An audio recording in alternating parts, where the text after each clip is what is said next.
Video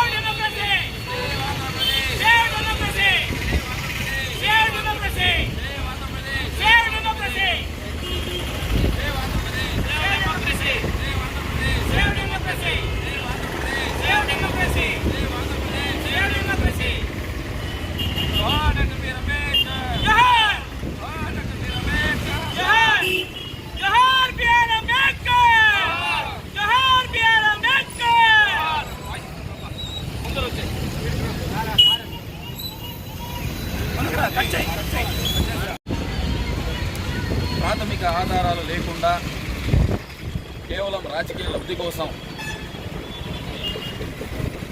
మాజీ ముఖ్యమంత్రి వర్యులు శ్రీ నారా చంద్రబాబు నాయుడు గారిని అక్రమంగా ఈ ప్రభుత్వం అరెస్టు చేయడంపై దాన్ని తీవ్రంగా ఖండిస్తూ టీఎన్ఎస్ఎఫ్ తెలుగునాడు విద్యార్థి సమైక్య ఆంధ్రప్రదేశ్ రాష్ట్ర అధ్యక్షులు శ్రీ ఎంబీ ప్రణవ్ గోపాల్ గారి ఆదేశాల మేరకు ఈరోజు రాష్ట్ర వ్యాప్తంగా అన్ని జిల్లాల్లోనూ కూడా మేము నిరసన వ్యక్తం చేయడం జరుగుతోంది.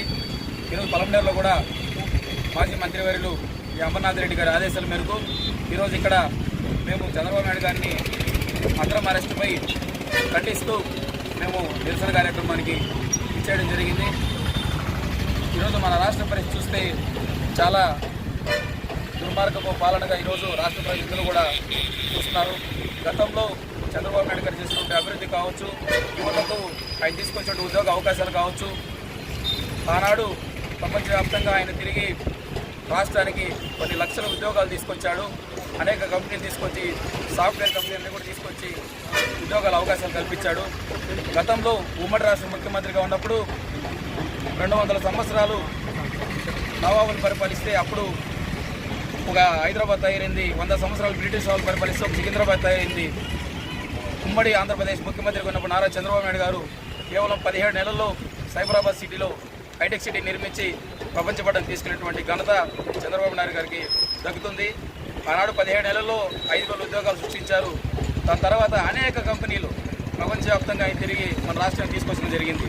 16,000 కోట్లు లోటు బడ్జెట్తో రాష్ట్రం సపరేట్ అయిన తర్వాత కూడా ఈరోజు ఒక రాజధాని మన రాష్ట్రంలో ఒక రాజధాని దిక్కులేదు.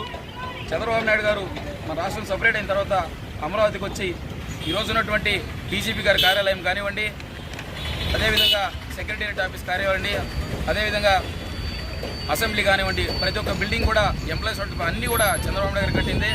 పోలవరం ప్రాజెక్ట్ని మన ఆంధ్రప్రదేశ్కి ఎంత ముఖ్య ముఖ్యం అనేది అందరికీ కూడా తెలుసు. ఆ రోజు చంద్రబాబు నాయుడు గారు పోలవరం ప్రాజెక్టు పైన కానివ్వండి, రాష్ట్ర అభివృద్ధి పైన కానివ్వండి, ఆయన దృష్టి పెట్టి రాష్ట్రం కోసం, రాష్ట్ర అభివృద్ధి కోసమే ఆయన అనేక సంక్షేమ కార్యక్రమాలు చేసి అభివృద్ధి కోసం పాటుపడిన వ్యక్తి. ఈరోజు భారతదేశ రాజకీయాలకు దశా దిశ తెలిపినటువంటి ఒక మహానేతని అన్యాయంగా, అక్రమంగా అరెస్ట్ చేస్తే ఈరోజు మన రాష్ట్రమే కాదు, యావత్ భారతదేశం అంతా కూడా ఒక బాధకు గురై అందరూ కూడా ఆవేదన వ్యక్తం చేసేటువంటి పరిస్థితి మన ఆంధ్రప్రదేశ్ రాష్ట్రంలో ఏర్పడింది. కాబట్టి యువత అందరూ కూడా ఆలోచించండి. ఇప్పటివరకు 74 సంవత్సరాల వయసులో కూడా చంద్రబాబు నాయుడు గారు తిరిగి మన కోసం చాలా కష్టపడ్డాడు. ఇప్పుడు రాష్ట్రంలో ఉన్నటువంటి యువత అందరూ కూడా, విద్యార్థులందరూ కూడా ఆయన కోసం నిలబడవలసినటువంటి సమయం ఆసన్నమైంది. ఈ కార్యక్రమానికి వచ్చేసినటువంటి విద్యార్థి నాయకులందరికీ కూడా, తెలుగునాడు విద్యార్థి నాయకులందరికీ కూడా హృదయపూర్వక నమస్కారాలు తెలియజేసుకుంటున్నాం. ఇదతో ఈ కార్యక్రమాన్ని ముగిస్తూ సెలవు తీసుకుంటున్నాం. ధన్యవాదాలు.